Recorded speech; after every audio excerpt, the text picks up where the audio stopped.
알베르 카미 작품 페스트 LA PEST. 한동안 전 세계를 위기로 몰아넣었던 코로나19 때문에 작품 페스트도 관심을 끌었던 적이 있습니다. 다만 작가의 의도를 좀 더 깊이 이해하려면 다음 두 가지 사항을 놓치지 말아야 합니다. 첫 번째, 페스트에 관한 것입니다.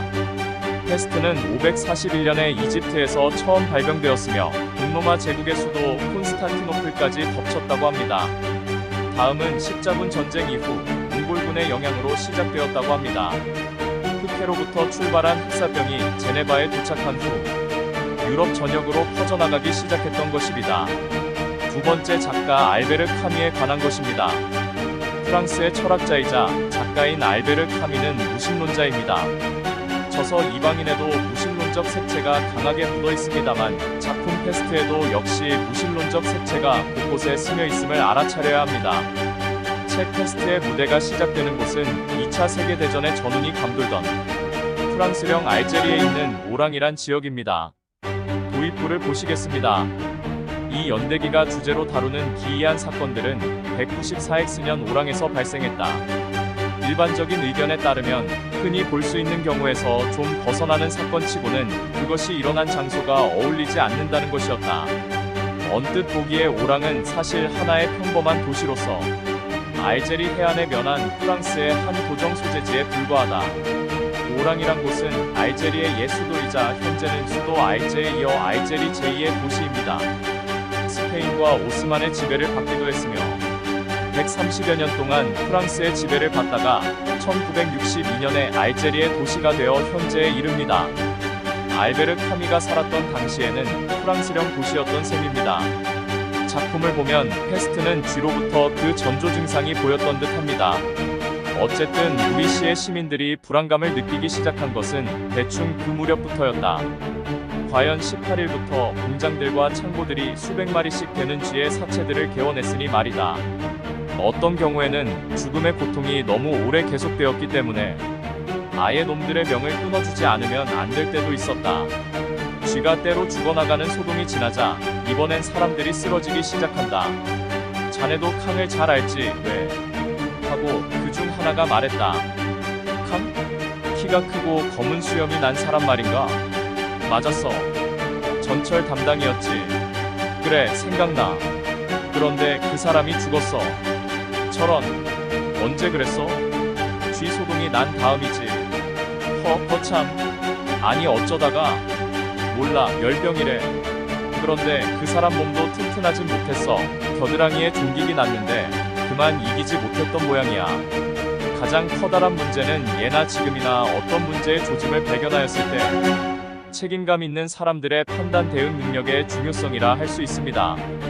그런 점에서 우리 대한민국이 보여준 코로나19에 대한 대처 능력은 매우 자랑스럽다 할 수 있겠습니다. 지중해 지역은 예나 지금이나 소설이나 현실이나 크게 다를 바 없는 것 같습니다. 계속 작품을 들여다보겠습니다. 이런 식으로 조사해본 결과 그는 며칠 동안에 유사한 사례가 약 20건이 발생했다는 것을 알게 되었다. 거의 전부가 치명적인 경우였다. 그래서 그는 오랑시 의사회 회장인 리샤르에게 새로운 환자들의 격리를 요구했다. 하지만 나로서는 어쩔 수가 없어요. 하고 리샤르가 말했다. 도청의 조치가 있어야 할 겁니다. 더군다나 전염의 위험이 있다는 확증도 없지 않습니까? 확증이야 없지만 나타나는 증세가 불안스럽습니다. 그렇지만 리샤르는 자기에겐 그럴 자격이 없다고 판단하는 것이었다. 우연일까요? 작품에서도 중국이 거론됩니다. 코로나19의 진원지라고 불리는 중국이란 나라가 작품에서도 등장합니다. 분석 결과를 기다리고 있습니다. 나는 그 결과를 알아요. 분석을 해볼 필요도 없어요. 나는 한때 중국에서 의사 생활을 한 경험이 있고 파리에서도 몇몇 경우를 겪었어요. 20여 년 전의 일이죠. 그래요, 카스텔. 그가 말했다. 거의 믿기지 않는 일이요. 그렇지만 이건 페스트인 게 확실한 것 같습니다. 카미는 1차 세계대전 때 아버지가 전사하는 바람에 어린 시절 가난에 시달려야 했습니다. 2차 세계대전 때는 조국이 나치에 점령당하자 레지스탕스에 가담하였습니다. 무신론자였던 카미가 전쟁을 통해 느꼈던 감정이 다음 대목에 녹아 있습니다. 전쟁이라는 것은 필경 너무나 어리석은 지심에 틀림이 없을 것이다. 그러나 그렇다고 해서 전쟁이 오래가지 않는 것도 없는 것이다. 어리석음은 언제나 악착 같은 것이다. 만약 사람들이 늘 자기 생각만 하고 있지 않는다면 그 사실을 깨달을 수 있을 것이다. 전쟁 같은 위기 속에서 종교의 본질이 제대로 드러날 때가 많습니다. 임진왜란에서 호국 불교가 보여준 위대함이 있는 반면에 일제강점기나 한국전쟁에서 보여준 기독교의 본질은 자기 살기 급급한 모습들이 대부분이었습니다. 이는 김은국 작가의 작품 순교자에 잘 드러나 있습니다. 그런 느낌을 패스트에서도 엿볼 수 있습니다. 그러나 어떤 사람들의 눈에 추상으로 보이는 것이 또 다른 사람들의 눈에는 진리로 보이는 것이다. 패스트가 발병한 첫 달이 다 지나갈 무렵엔 사실 병세의 현저한 재현과 미셸 영감이 처음 발병했을 때 도와주었던 예수의 퍼늘루 신부의 열렬한 설교로 분위기가 암담해졌다. 그런데 그 달 말경에 우리 시의 고위 성직자 측에서는 집단 기도 주간을 설정함으로써 그들 특유의 방법으로 패스트와 싸우기로 결정했다. 신부는 더 낮은 목소리로 계속했다. 황금전설에 이런 이야기가 있습니다. 롬바르디아의 훔베르트 왕 시대에 이탈리아는 패스트에 침노되었는데 어찌나 맹렬했던지 산 사람들을 다 해도 죽은 사람들을 매장하기 어려웠으며 그 패스트는 특히 로마와 파비아에서 맹위를 떨쳤습니다. 그런데 한 선의 천사가 눈에 띄게 나타나서 악의 천사에게 명령을 내리면 산돼지 사냥에 쓰는 창을 가진 악의 천사는 집집이 문을 두드리는 것이었습니다. 그리고 그 두드린 수요대로 그 집에서는 사망자가 났다고 합니다. 그렇습니다. 반성할 때가 온 것입니다. 여러분은 주일에 하나님을 찾아뵙기만 하면 나머지 시간은 자유라고 생각했던 것입니다. 서너 번 무릎을 꿇는 것으로 여러분의 그 죄스러운 무관심에 대한 대가를 하나님께 갚은 것이라 생각했던 것입니다. 그러나 하나님은 미지근하지는 않으십니다. 그처럼 드문드문 찾아뵙는 관계 정도로는 하나님의 넘쳐 흐르는 애정을 만족시킬 수가 없었던 것입니다.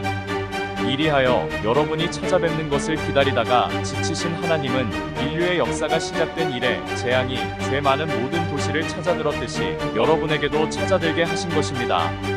패스트가 찾아온 게 하나님이 내린 재앙이란 것입니다. 마치 코로나19 때 하나님이 노하셔서 그랬다고 헛소리를 떠들던 일부 개신교 목사들이 떠오릅니다. 물론 정치팔이 하는 목사 중에는 하나님도 까불면 자기한테 죽는다고 떠드는 사람까지 있습니다. 물론 진심이라 생각합니다. 계속 작품으로 들어가 보겠습니다. 설교가 있은 지 얼마 안 가서 더위가 시작되었다. 6월 말이 된 것이다. 그 설교가 있던 날을 이상 좋게 만들어주었던 철 깊은 비가 내린 다음 날, 여름이 대번에 하늘과 집 위에서 폭발했다. 그 첫 더위가 매주 700에 가까운 숫자를 기록하는 희생자 수의 급상승과 일치했기 때문에 우리 시는 일종의 절망에 사로잡혔다. 우리는 카미만이 아닌 많은 유럽인들이 무신론자 혹은 무종교인이 되는 것을 잘 이해해야 합니다. 기독교 국가와 민족으로 이어져 오던 유럽 대륙의 대부분 국가의 국민이 무신론자를 포함하여 무종교인으로 탈바꿈되었습니다. 영국, 프랑스와 독일의 국민은 10명 중에 4명이 넘게, 네덜란드 같은 경우에는 10명 중에 6명 가까이가 무종교인입니다. 문화와 복지, 경제의 선진국이라 불리는 유럽인들의 생각에 무슨 변화가 생겼던 것일까요? 그래서 우리는 헤르만 헤세, 움베르토 에코, 니체, 쇼펜하우어, 알베르 카미 같은 철학자와 작가들의 고전을 꾸준히 읽어야 하는 것입니다. 타루는 회색빛이 도는 침착한 눈으로 그를 보고 있었다. 파늘루의 설교를 어떻게 생각하세요, 선생님? 자연스럽게 질문이 나왔고 리우도 자연스럽게 거기에 대답했다. 나는 너무나 병원 안에서만 살아서 집단적 처벌 같은 것은 좋아하지 않습니다. 그러나 당신도 알다시피 기독교 신자들은 현실적으로는 절대로 그렇게 생각하지 않으면서 가끔 그런 식으로 말을 하더군요. 보기보다는 좋은 사람들이죠. 그래도 선생님은 하늘로 신부처럼 패스트에도 그것대로의 유익한 점이 있어서 사람의 눈을 뜨게 하고 사람으로 하여금 생각하게 한다고 여기시겠죠. 리우는 답답해서 머리를 흔들었다. 이 세상의 모든 병이 다 그렇죠. 그러나 이 세상의 모든 고통에 있어서 진실인 것은 패스트에 있어서도 역시 진실입니다. 하기야 몇몇 사람을 위대하게 만드는 구실도 하겠죠. 그러나 그 병으로 해서 겪는 비참과 고통을 볼 때 체념하고서 패스트를 용인한다는 것은 미친 사람이나 눈먼 사람이나 비겁한 사람의 태도일 수밖에 없습니다. 우리는 전쟁이나 자연재해 때문에 사망한 가족들의 눈물 인터뷰를 볼 때가 있습니다. 유일신을 믿는 사람들 중 특히 아랍 국가에 있는 사람들 대부분은 신이 보호해 줄 거라고, 알라가 지켜줄 거라고 말합니다. 자신들의 가족은 이미 죽었는데 무엇을 보호해주고 무엇을 지켜달라고 하는 걸까요? 마치 욥이 가족을 모두 잃고 나서 하나님에게서 보상을 받은 성서의 이야기가 떠오릅니다. 하느님이시여, 제발 이 어린애를 구해주소서. 그러나 어린애는 계속해서 소리를 질렀고 그 주변 환자들도 요동을 쳐댔다. 그러나 갑자기 다른 환자들이 입을 다물었다. 그때 의사는 어린애의 비명이 약해진 것을 알아차렸다. 그 비명은 점점 약해지더니 급기야는 멎어버렸다. 하늘로가 중얼거렸다. 정말 우리 힘에는 도가 넘치는 일이니 반항심도 생길만 합니다. 그렇지만 아마도 우리는 우리가 이해할 수 없는 것을 사랑해야 할지도 모릅니다. 리우가 벌떡 몸을 일으켰다. 그는 그로서 할 수 있는 모든 힘과 정열을 기울여서 하늘로의 얼굴을 바라보고는 고개를 흔들었다. 아닙니다, 신부님. 하고 그가 말했다. 나는 사랑이라는 것에 대해서 달리 생각하고 있어요. 어린애들마저 주리를 틀도록 창조해놓은 이 세상이라면 나는 죽어도 거부하겠습니다. 이스라엘과 하마스 간의 전쟁에서 무고한 어린아이들이 죽임을 당했습니다. 그 바탕에는 아브라함의 새 종교, 즉 유대교, 이슬람교, 기독교의 뿌리인 예루살렘이 있습니다. 정말 자유와 사랑을 실천하는 하나님과 예수님이 있다면 어린아이들이 아니라 누구를 먼저 버려야 하는지 알아야 하는 것 아닐까요? 말 그대로 전지전능하다면 말이죠. 알베르 카미의 감정은 이런 말을 하고 있는 것입니다. 시내에서 올라오는 환희의 외침 소리에 귀를 기울이면서 리우는 그러한 환희가 항상 위협을 받고 있다는 사실을 상기하고 있었다. 왜냐하면 그는 그 기쁨에 들떠있는 군중이 모르는 사실, 즉 패스트균은 결코 죽거나 소멸되지 않으며 그 균은 수십 년간 가구나 옷가지들 속에서 잠자고 있을 수 있고 방이나 지하실이나 트렁크나 손수건이나 낡은 서류 같은 것들 속에서 꾸준히 살아남아 있다가 아마 언젠가는 인간들에게 불행과 교훈을 가져다주기 위해서 또 다시 쥐들을 흔들어 깨워서 어느 행복한 도시로 그것들을 몰아넣어 거기서 죽게 할 날이 온다는 것을 알고 있었기 때문이다. 솔직히 패스트균이 신보다 더 위대하고 공포스러운 존재 같습니다.